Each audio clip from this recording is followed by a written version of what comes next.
sommes à l'entrée dans le hall de la maternité de l'hôpital Tenon à Paris dans le 20e, qui a fermé son centre de prise en charge des femmes pour l'IVG. Qu'est-ce que vous demandez aujourd'hui?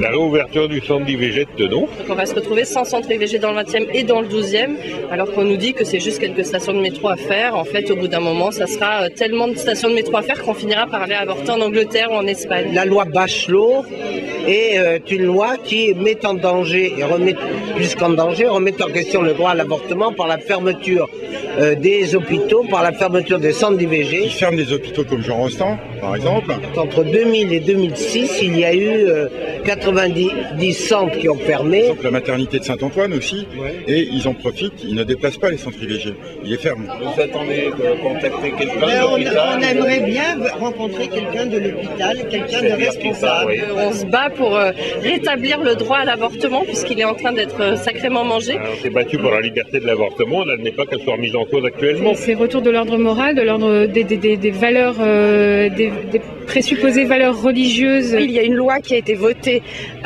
l'été dernier disant que le fœtus pouvait être inscrit sur le livret de famille à n'importe quel âge du fœtus. Ça veut dire qu'on donne une reconnaissance à un fœtus, même à l'état d'embryon, en tant qu'être humain.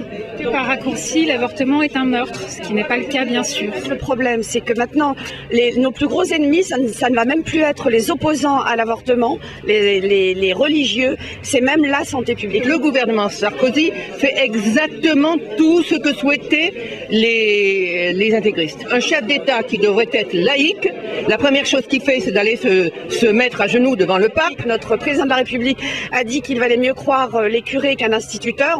On a tout dit. L'Opus Dei était présent au gouvernement, on l'a vu avec Madame Boutin, on l'a vu avec Mignon, là, Emmanuel Mignon. Oui, on est en pleine intégrisme religieux.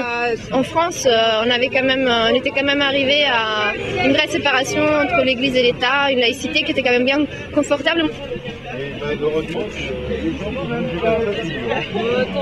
Ça devient le parcours du combattant, les délais qui se rallongent, les accueils qui sont rendus difficiles. Il y a des femmes qui sont mortes, il y en a qui meurent dans des conditions incroyables. Et si on continue de fermer les CIVG, on va se retrouver 30 ans en arrière où les femmes vont être obligées de partir à l'étranger. C'est quand même insensé. Les femmes qui ont de l'argent pourront toujours avorter correctement.